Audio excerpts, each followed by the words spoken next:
What I want to do is take you on a tour of the Art of Marriage, our new 6-session video event that's designed to be hosted by anyone who has a heart for seeing strong, healthy marriages flourish in your community. On our website, theartofmarriage.com, you'll find information about how to host an event.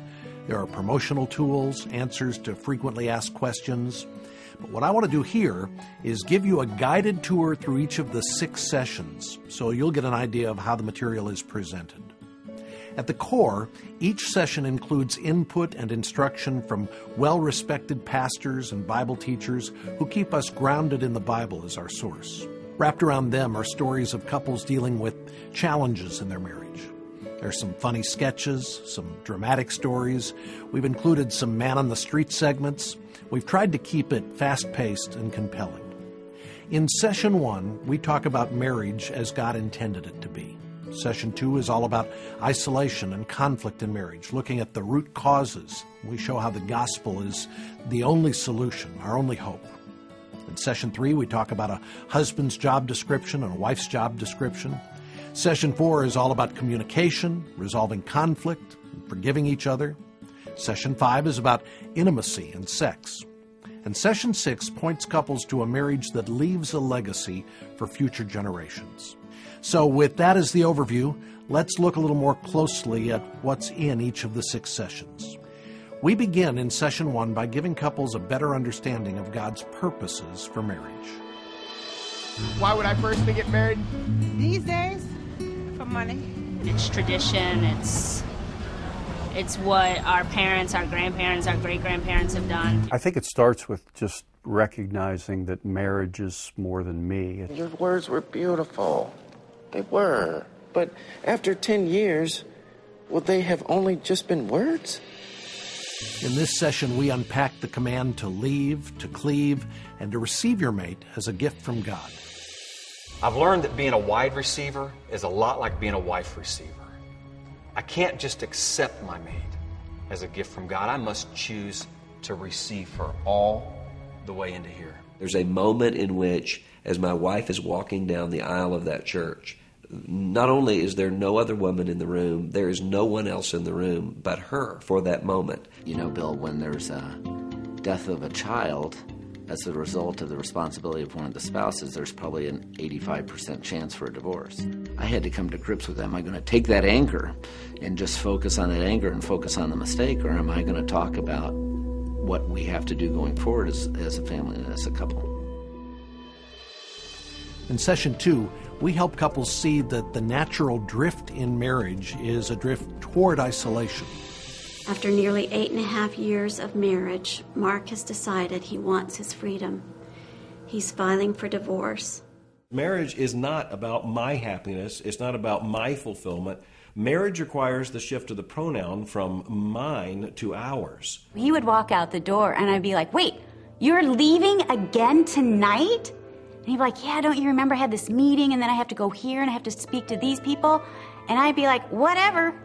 Great, you know what? I'll put the boys to bed by myself again. That's great, honey. See ya. We try to help couples see that this drift toward isolation is a result of our innate selfishness and our sinfulness. Body, soul, spirit, our minds, our thinking, our emotions, our actions, all of it is affected by the fall. Said the snake, faking genuine concern. Everything would be just fine if she quit trying to control me and if she quit nagging so much. And if we had sex more than 9 times a year. And I think one of the great problems in a marriage relationship is when we lose sight of really the command to complete one another. When we do move to competition, we lose all ability to be one as God designed it, and we start moving toward isolation. Ultimately, we want every couple to see that the hope for their marriage is found in a relationship with Jesus and in the gospel. You cannot have a successful marriage without the invasion of the supernatural in your marriage. We need someone above us to deliver us from our self-destructive tendencies. Session 3 is all about our roles, helping couples understand God's design for husbands and wives, learning to perfect the dance that is marriage. Dancing, eh? It is the most magnificent art form that can exist between a man and a woman. It requires focus, attention, and patience. The perfect man? Oh, wow, that's an intense question. Of a perfect woman? Young, blonde, sexy. Submissive? Don't tell my wife that. The old-fashioned ways are probably the best, and if you want to call them old-fashioned, fine. But bring them up to date. I mean, there are still things that you can do in the way of service for your husband, or he can say to me in the way of affirmation, that isn't old-fashioned, but is loving. We explain in this session what the Bible says about a man's role in marriage. The provider is the first thing that comes to mind. But, Coach, sometimes I get confused. Donnelly? Are you whining? Not really, it's just Donnelly, this is marriage. There is no whining in marriage. And as you'd expect, we also talk about a wife's role. The woman's role in a marriage relationship is to help her husband. I can just see women now going, oops, I knew it. Here we go. My generation, I took on the role of the cook, the housekeeper, take the children to school. The day you put on your wedding dress, you put on a new cheerleader outfit. You're cheering for your family team. We never called each other names. I never let the boys call each other names, and I never, ever called Bruce an idiot. But I didn't have to because the boys knew exactly what I meant by my tone of voice. A woman who is reading the Scripture, hearing from God what her assignment is in life, praying for her family, praying for her husband, is really going to be a woman who is set apart from all the other women on the planet. When we get to session 4, we focus on resolving conflict, and we begin by looking at how we communicate with one another. If you can't communicate, the conflict just builds, and it starts to compound, and the issues just start to pile up. All right, all I need is cage-free eggs, a dozen of them, and 2 cans of vegetarian refried beans. Do you have trouble listening or retaining information from your wife? You could be suffering from spousal selective listening, or SSL. Where does marriage always go wrong? It's when I want the right to set the rules by which this relationship would work. That's at the bottom of every marriage difficulty. We try to help couples understand the key principles for seeking and granting forgiveness. I'm really sorry. I couldn't be more sorry for the things that I've done in the past. You know that I love you. That's not the way that I meant to handle it. Just need you to be on my side.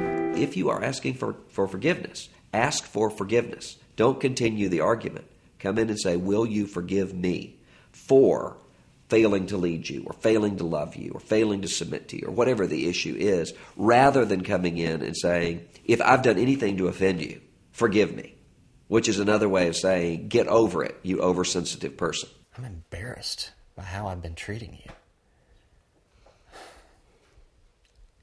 I am sorry. And I want to do a better job. Can you forgive me?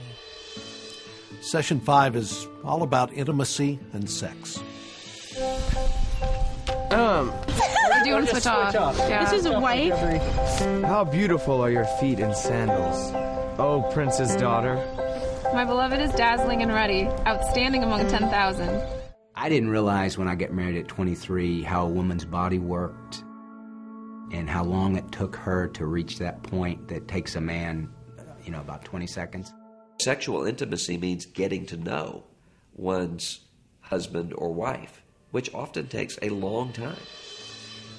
We tackle some tough issues in this session. What I thought would be one of the most rewarding things became and can become a struggle. And it was inside that door and inside that room that I experienced some sexual abuse. I'm tired, exhausted from having all these little kids, and I just want to go to sleep. And then I feel the hand move over. and then I feel the hand touch me.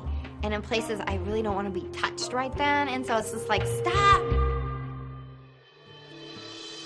We try to have some fun with this session, too.